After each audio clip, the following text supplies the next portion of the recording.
కొత్త సంవత్సరం ప్రారంభం అవడాన్నే ఉగాది యుగాది అని పిలుస్తూ ఉంటారు.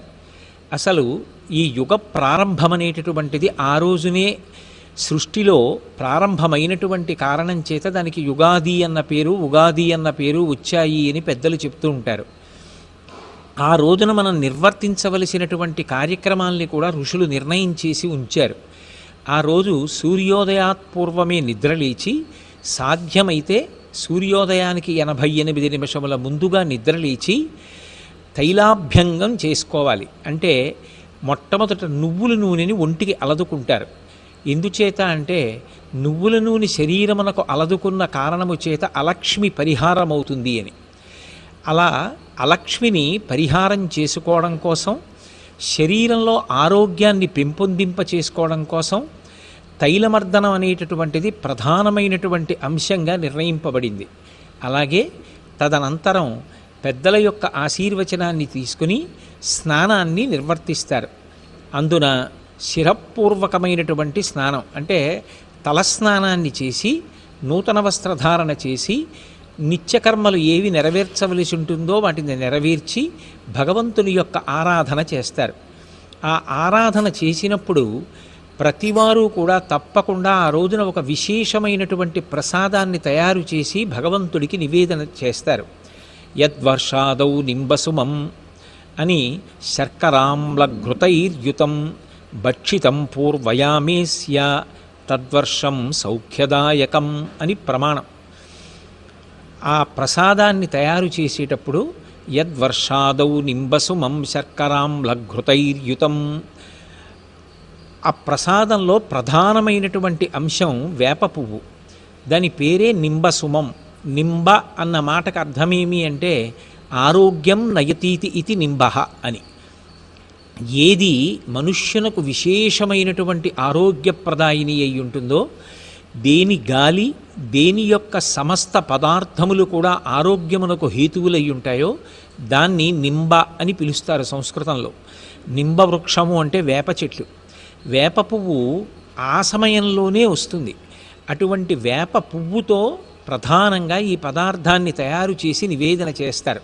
అందుకే యద్వర్షాదౌ నింబసుమం శర్కరామ్లఘృతైర్యుతం, పంచదారతో కలిపి అథవా కొన్ని చోట్ల బెల్లము మంగళద్రవ్యం కాబట్టి ఆ బెల్లంతో కలిపి ప్రసాదాన్ని తయారు చేస్తారు.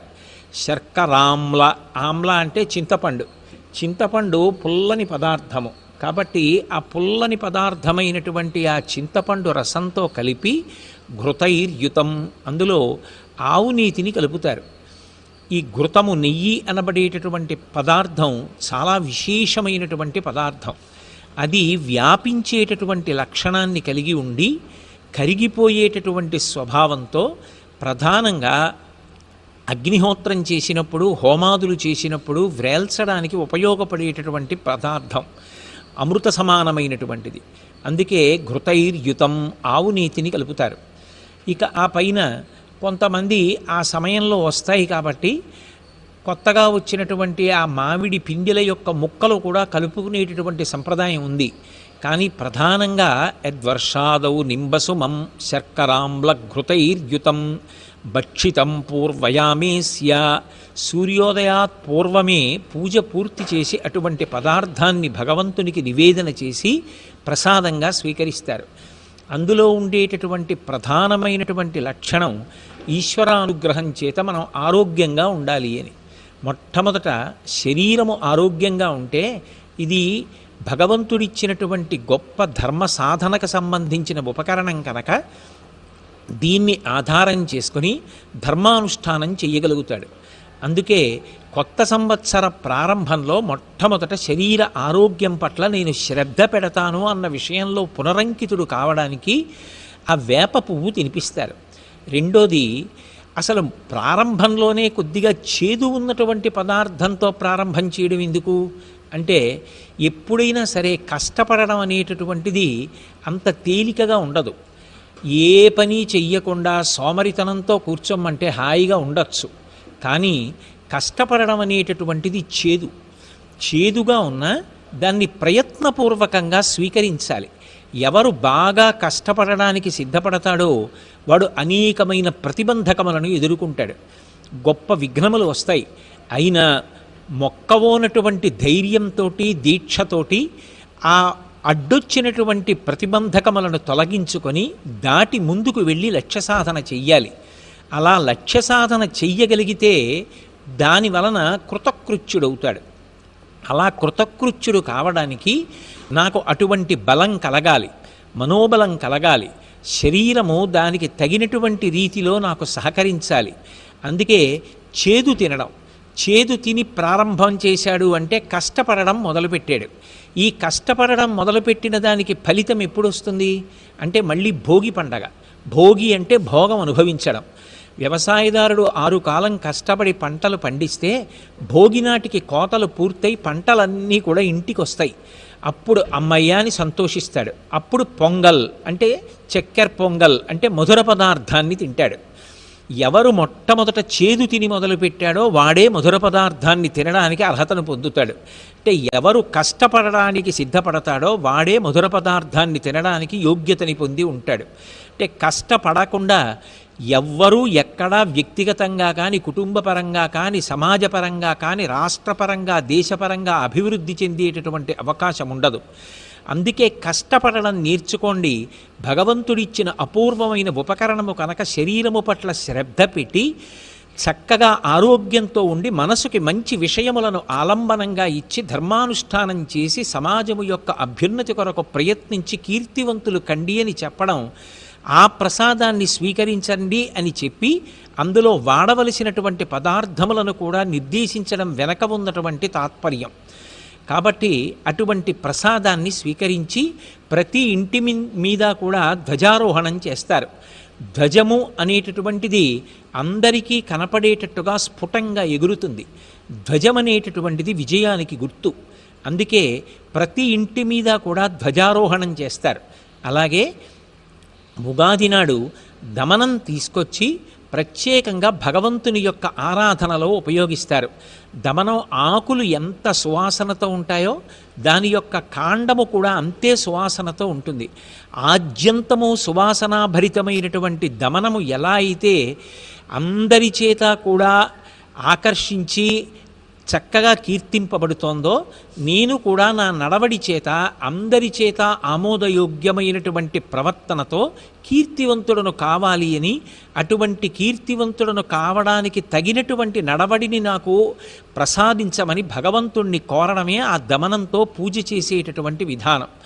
ఇక తప్పకుండా ఆ రోజున పంచాంగ శ్రవణం చేస్తారు. పంచాంగము అనేటటువంటిది 5 అంగములతో కూడుకుని ఉంటుంది. తిథి, వారము, నక్షత్రము, యోగము, కరణము. ఈ 5టి సమాహార స్వరూపము కనుక 5టిని అంగములుగా పొంది ఉంటుంది కాబట్టి దానికి పంచాంగము అని పేరొచ్చింది. పంచాంగము జ్యోతిష శాస్త్రమునందు అంతర్భాగం. జ్యోతిషము వేదపురుషునికి నేత్రస్థానంలో ఉంటుంది. మనం చూడండి, కన్నులు లేనివారు అనుకోండి, దగ్గరగా ఉన్న విషయాన్ని చేతితో ముట్టుకుని అది ఏదో తెలుసుకోవలసి ఉంటుంది. కన్నులు ఉన్నవాడు అనుకోండి, దగ్గర దాకా వెళ్ళి ముట్టుకోక్కర్లేదు, దూరంగా ఉన్నదాన్ని కంటితో చూసి ఇది ఈ వస్తువు అని నిర్ణయించుకుంటాడు. వేదపురుషునికి నేత్రస్థానంలో జ్యోతిషము ఉన్న కారణం చేత గ్రహగతులను నిర్ణయిస్తుంది. రాబో కాలం ఎలా ఉంటుంది, శుభాశుభ పరిణామములు ఎలా ఉంటాయి, లెక్కగట్టగలిగినటువంటి ప్రజ్ఞతో కూడినటువంటి శాస్త్రమునకే జ్యోతిషమని పేరు. అటువంటి జ్యోతిషమునందు ప్రధానమైనటువంటి అంగములైన తిథి, వార, నక్షత్ర, యోగ, కరణముల యొక్క సమాహార స్వరూపమై పంచ అంగములతో కూడుకున్నది కనుక దానికి పంచాంగము అని పేరు. ఇందులో ఈ 5టిని ప్రతిరోజు పరిశీలించినటువంటి కారణం చేత 5 ఫలితములు కలుగుతాయి అని మనకి పెద్దలు చెప్తారు. ప్రతిరోజు తిథిని పరిశీలించినటువంటి కారణం చేత సంపద కలుగుతుంది అని. అలాగే ప్రతిరోజు వారాన్ని పరిశీలనం చేస్తే దాని వలన ఆయువు వృద్ధి పొందుతుంది అని. అలాగే నక్షత్రము ఏది అన్నది తెలుసుకుని ఆ నక్షత్రము యొక్క పాదములను పరిశీలనం చేసిన కారణం చేత పాప వినాశనము జరుగుతుంది అని. అలాగే యోగము చేత రోగము నశించడం, కరణము చేత విజయము సంభవించడం జరుగుతాయి. అంటే కాలాన్ని, కాలము యొక్క విభాగాన్ని బాగా పరిశీలించడం అలవాటైతే కాలము యొక్క విలువ ఏమిటో మనిషి గుర్తిస్తాడు. కాలము యొక్క విలువ తెలుసుకున్ననాడు, ఈ కాలమును సద్వినియోగము చేసుకున్ననాడే నేను కాలాతీతుడనవుతాను తప్ప, కాలమును దుర్వినియోగము చేస్తే నేను కాలమునందు మళ్ళీ పుట్టి మళ్ళీ మరణించి ఇలాగే అనేక జన్మలు ఎత్తవలసి ఉంటుంది. మనిషి జీవితానికి అభ్యున్నతిని కల్పించగలిగినటువంటి ఏ ఐదిటి పరిశీలనం చేత వస్తాయో ఆ ఐదిటి సమాహార స్వరూపమే పంచాంగమైంది. ఈ పంచాంగంలో గ్రహముల యొక్క గతులనన్నిటినీ కూడా చెప్పి రాశి ఫలితములను చెప్తారు. ఏ రాసులలో ఏ నక్షత్రపాదముల వారు జన్మించారో దానిని విని దానిని బట్టి వారికి రాబోయేటటువంటి సంవత్సరంలో శుభాశుభ ఫలితములు ఎలా ఉంటాయన్న దాని విషయంలో ఒక అవగాహనకి వస్తారు. అందుకే పంచాంగములు కేవలం విన్న కారణం చేత కొన్ని విశేషమైనటువంటి ఫలితములు కలుగుతాయి అని మనకి పెద్దలు చెప్తున్నారు.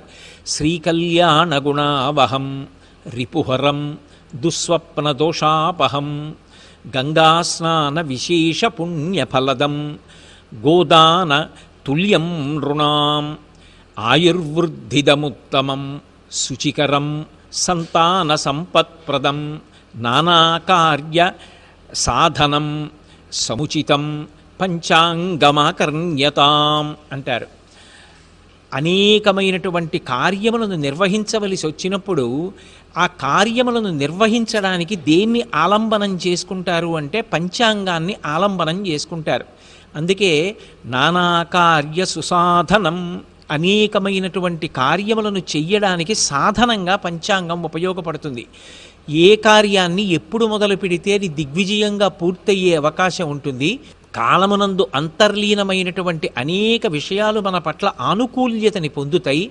ఈ విషయాలన్నీ కూడా పంచాంగము యొక్క శ్రవణము వలన తెలుస్తాయి. అలాగే కేవలము పంచాంగమును విన్న మాత్రం చేత గంగాస్నాన ఫలితము, గోదానము చేసినటువంటి ఫలితము ఇత్యాదులు కలుగుతాయి.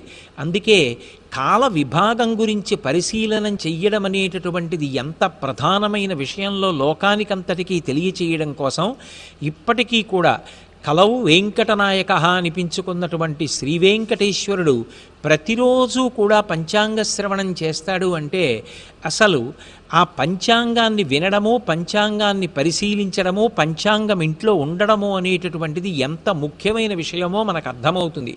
పైగా పంచాంగంలో ప్రతిరోజు కూడా సూర్యోదయ సూర్యాస్తమయములు నిర్ణయింపబడి ఉంటాయి. అలాగే గ్రహణములు పేర్కొనబడతాయి. ఇందులో ప్రతిరోజు సూర్యోదయ సూర్యాస్తమయాలు ఎప్పుడు జరుగుతున్నాయి అన్న విషయాన్ని జాగ్రత్తగా పరిశీలనం చేస్తే దాన్ని బట్టి మనం చెయ్యవలసినటువంటి ఆరాధనా కార్యక్రమాలన్నింటినీ కూడా నిర్ణయం చేసుకుంటారు. నిత్య నైమిత్తిక తిథులన్నీ కూడా తెలుస్తాయి.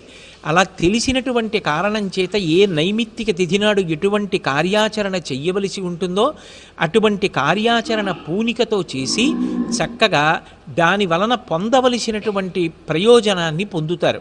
అందుకే పంచాంగమాకర్ణ్యతాం, కనీసం పంచాంగాన్ని మనం చదువుకోకపోయినా ప్రతి సంవత్సరంలోనూ కూడా మొట్టమొదటి రోజున ఆ ఉగాది నాడు పంచాంగ శ్రవణం చేస్తారు. ఇందులో ఒక విషయాన్ని గమనించవలసి ఉంటుంది. గ్రహములు జాతకంలో సంచారం చేస్తున్నప్పుడు మిశ్రమ ఫలితాలను ఇస్తాయి. ఇది మర్త్యలోకం. కేవలము శుభములు ఉండవు, కేవలము అశుభములు ఉండవు, శుభాశుభ సమ్మేళనంగా ఉంటుంది. కానీ మనిషి తెలుసుకోవలసినది మాత్రం ఒక్క విషయాన్ని బాగా గమనించాలి. శ్రీకాళహస్తీశ్వర శతకం చేస్తూ దుర్జటి మహాకవి ప్రతిపాదన చేస్తాడు. గ్రహదోషంబులు దుర్నిమిత్తములు నీ కళ్యాణ నామంబు ప్రత్యహమున్ పేర్కొను ఉత్తమోత్తముల బాధం పెట్టగానూపునే దహనం కప్పకజాలునే శలభ సంతానంబు నీ సేవచేతి హతక్లేశులు కారుకాక మనుజుల్ శ్రీకాళహస్తీశ్వరా అంటాడు. నీ సేవ చేసి హతక్లేశులు కారుకాక మనుజుల్ శ్రీకాళహస్తీశ్వరా. గ్రహములు ఆ జనన సమయాన్ని బట్టి ఒక సంవత్సరంలో కొన్ని ఫలితాలను ఇవ్వడానికి సిద్ధంగా ఉండవచ్చు. కానీ అధిగమించడానికి కూడా ఒక అవకాశం ఉంటుంది. దేని చేత అధిగమిస్తారు? రావలసినటువంటి అశుభ పరిణామం చాలా ఉపద్రవంతో కూడుకున్నది, భయంకరమైనది అయినప్పటికీ కూడా అది తప్పించుకునేటటువంటి సాధనం ఒకటి ఉన్నది. ఏది ఆ సాధనము అంటే నీ కళ్యాణ నామంబు ప్రత్యహమున్ పేర్కొను ఉత్తమోత్తముల బాధం పెట్టగాను పుని భగవంతుని యొక్క నామ సంకీర్తనం ప్రతిరోజు చెయ్యడానికి అలవాటు పడినటువంటి వాడెవరుంటాడో అటువంటి వాణ్ణి గ్రహములు కూడా బాధించవు. ప్రతిరోజు భగవన్నామం తెలిసి కానీ తెలియక కానీ చెప్పగలగడం ఒక అదృష్టం. అయితే కేవలం నామం చెప్పడం వల్ల ప్రయోజనం కలుగుతుంది అన్న మాటకి ఎంత సారమున్నదో దాని యొక్క కొనసాగింపు కూడా అంత సారవంతము. ఎందుకంటే భగవంతుని యొక్క నామములు గౌణములు. అవి కేవలం ఏదో భగవంతుడికి బాలసారి చేసి పెట్టిన పేర్ల వంటివి కావు. ఒక్కొక్క నామం చెప్పగా చెప్పగా చెప్పగా ఆ నామము యొక్క అర్థమేమి అని తెలుసుకునే ప్రయత్నం చేశారనుకోండి, దాని వలన భగవంతుడు ఒక్కొక్క గుణాన్ని ఆవిష్కరించినప్పుడు, లోకాన్ని సంరక్షణ చేయడానికి ఆయన ఒక్కొక్క లీలని ప్రదర్శించినప్పుడు, ఆయా సమయాలలో ఆయన చూపించినటువంటి దయ, ఆయన యొక్క కారుణ్యం జ్ఞాపకానికి వచ్చినప్పుడు, లోకం ఆయనని కీర్తించినప్పుడు వచ్చినటువంటి పేర్లు ఆ పేర్లు, అప్పుడు భగవంతుడితోటి మనకి ఒక అనుబంధం కలుగుతుంది. భగవంతుడితో అనుబంధం కలిగితే ఆయన ఎలా చెప్పాడో అలా బ్రతకడం గొప్ప అని అలవాటవుతుంది. ఆయన ఎలా చెప్పాడో అలా బ్రతికితే ధర్మాన్ని పాటించినట్టు అవుతుంది. ధర్మాన్ని పాటిస్తే మనము ప్రశాంతంగా ఉంటాం, లోకము ప్రశాంతంగా ఉంటుంది. అంటే నిజానికి సమాజము యొక్క శాంతి భద్రతలన్నీ దేని మీద ఆధారపడి ఉన్నాయి అంటే ధర్మాచరణము వలన మాత్రమే సాధ్యమవుతాయి. అటువంటి ధర్మాచరణము చెయ్యడానికి మొట్టమొదట అసలు సమన్వయం ఎక్కడ కలుగుతుంది అంటే భగవన్నామాన్ని పలకడంలో ఉంటుంది. అందుకే పంచాంగ శ్రవణము చేసి ఒకవేళ గ్రహగతులు అంత బాగా లేవు, ఆనుకూల్యత ఎక్కువగా లేదు అంటే దాని గురించి బెంగ పెట్టుకోవలసినటువంటి అవసరం లేదు. ఏ బెంగ పెట్టుకోకుండా చక్కగా భగవంతుణ్ణి నమ్ముకుని ధర్మ మార్గంలో ప్రయాణం చేస్తే వాడు చేతికి నూనె రాసుకుని పనసతొనలు తీసిన వాడితో సమానం. పనసతొనలు ఎంత జిగురుగా ఉన్నా, పనస పాలు ఎంత చేతికి అంటుకునే లక్షణమున్నవైనా, చేతికి నూనె రాసుకుని తొనలు తీసిన వాడికి చేతికి ఆ జిగురు అంటుకోదు. అంటుకోకుండా నూనె కాపాడుకుంటుంటుంది. అలాగే ధర్మ మార్గంలో ప్రవర్తించిన వాడికి భగవంతుని యొక్క అనుగ్రహం ఉంటుంది. భగవద్ అనుగ్రహం ఎవరికి ఉంటుందో అటువంటి వాణ్ణి గ్రహములు కూడా చెనకి విశేషంగా బాధ పెట్టవు. అందుకేగా శ్రీకాళహస్తి క్షేత్రంలో నవగ్రహములను కూడా భగవంతుడు కవచంగా ధరించాడు. ఆయన గొప్పవాడా, ఆయన కవచము గొప్పదా అంటే కవచము ఆయనకి ఉపకరణము అంతే. కాబట్టి ఆయన కట్టుకోవడం వల్ల ఆ కవచానికి గొప్పతనం వచ్చింది. ఆయన శాసనమునకు గ్రహములు కూడా వశవర్తులై ఉంటాయి. కాబట్టి ఎవరు భగవద్భక్తిని ధర్మ మార్గాన్ని అనుష్ఠిస్తారో వాళ్ళు గ్రహగతులు ఏవో కొద్దిగా తేడాగా ఉన్నాయని బెంగ పెట్టుకోవలసినటువంటి అవసరము ఎంతమాత్రమూ ఉండదు. అలాగే బాగా అనుకూలంగా ఉంది, నాకు బాగా కలిసి వస్తుంది, విశేషమైన శుభాలు జరుగుతాయి అన్నప్పుడు దాని వలన గర్వపడవలసినటువంటి అవసరం కూడా ఉండకూడదు. ఇదంతా భగవంతుని యొక్క అనుగ్రహము అని ప్రసాద బుద్ధితో స్వీకరించి, ఇలాగే నేను శుభములను పొందాలి అంటే భగవంతుని యొక్క అనుగ్రహమునకు పాత్రుడనై ఉండాలి అని చెప్పి బాగా ధర్మాచరణమును కొనసాగించవలసి ఉంటుంది. అందుకొరకు ప్రతివారిని కూడా ఆ రోజున పంచాంగం తప్పకుండా వినండి అంటారు. ఒకవేళ మనం చదువుకోవడం రానివారమైన పంచాంగమును శ్రవణము చేసినా కూడా దాని వలన అంతే ఫలితం ఉంటుంది. అలాగే ఈ ఉగాది నుంచి వాతావరణం అంతా కూడా తపింపచేసేటటువంటి లక్షణాన్ని పొందుతుంది. అందుకే సర్వసామాన్య భూతేభ్య ప్రతిపాదిత ప్రపాదానము అంటారు. ప్రపాదానము అన్న మాటకు అర్థం ఏమిటంటే వాతావరణం అంతా తపింపచేసేటటువంటి లక్షణంతో ఉంటుంది. కాబట్టి సమస్త ప్రాణులు దాహము చేత శోషించిపోతాయి. నీరు తగ్గిపోయిందనుకోండి, ప్రాణములు తమ తమ స్థానముల నుంచి పైకి లేచిపోతాయి, స్పృహ తప్పి పడిపోతాడు. అందుకే అన్నిటికన్నా గొప్పది ఏది అంటే నీటిని ఇవ్వడం. రేపటి రోజున చలివేంద్రం పెట్టలేని వాళ్ళు ఎవరుంటారో చలిపందిరి అని పిలుస్తారు, చలివేందరము అని పిలుస్తూ ఉంటారు. అది పెట్టడం రాని వాళ్ళు కనీసంలో కనీసం ఒక ఉదక కుంభాన్ని, మంచినీటితో కూడుకున్నటువంటి ఒక కుండని పట్టుకెళ్ళి ఎవరికైనా ఇచ్చి, అయా మీరు ప్రతిరోజు ఇందులో నీళ్లు పోసుకొని చల్లటి నీళ్లు తాగండి అని ఉదక కుంభాన్ని ఇస్తారు. ఇచ్చినప్పుడు చల్లటి నీటితో ఇస్తారు. అథవా ఒక్కరు నిర్వహించలేకపోతే అందరూ కలిసి ఎవరు ఎంత ఇవ్వగలరో అంత సొమ్మిచ్చి రేపటి నుంచి జలం మాసచతుష్టయం అని, ఏ మాసంలో ఏ ప్రథమ దివసంతో కొత్త సంవత్సరం ప్రారంభమవుతోందో ఆ చైత్రమాసం నుంచి 4 నెలల పాటు ఆ చలిపందిరి మించి వెళ్ళిపోయేటటువంటి బాటసారులందరికీ కూడా తనివి తీరా తృప్తిగా తాగడానికి కావలసినటువంటి చల్లటి నీటిని ఇస్తారు. అలాగే ఒక్క మనుష్యులకే కాదు, సమస్త భూతములు నీటి కోసం కటకటలాడిపోతాయి. అందుకే అవి స్వేచ్ఛగా వచ్చి నీరు తాగి సంతృప్తి పొందడానికి వీలుగా అవి నీరు తాగడానికి వీలైనటువంటి సౌకర్యాన్ని కల్పిస్తారు. ఒకరు సమస్త భూతముల యొక్క బాధని తెలుసుకొని దాన్ని తీర్చే ప్రయత్నం చేయడం, ఒక్కరుగా చేయలేకపోతే అందరూ కలిసి చేయడం. అలా ఒకరి కొరకు అందరూ, అందరి కొరకు ఒకరు అని నిలబడగలిగినటువంటి స్థితిని ఉగాది పండగ మనకి నేర్పుతుంది. అందరం రేపటి రోజున చక్కగా ఇలా ఉగాది పండగకి సంబంధించినటువంటి కార్యక్రమాలన్నింటినీ కూడా నిర్వర్తించి భగవంతుని యొక్క పరిపూర్ణమైనటువంటి అనుగ్రహమునకు పాత్రులవుదాం. సంవత్సరానికి మొట్టమొదటి నెలలో మొట్టమొదటి తిథితో ప్రారంభమవుతోంది కాబట్టి తల్లిదండ్రుల పాదములకు నమస్కరించి, అలాగే గురువులు, సాధుపురుషులు, యతిపురుషులు, గొప్ప విద్వాంసులు, లోకహితము కొరకు ప్రయత్నించేటటువంటి వారు, వారికి నమస్కరించి వారి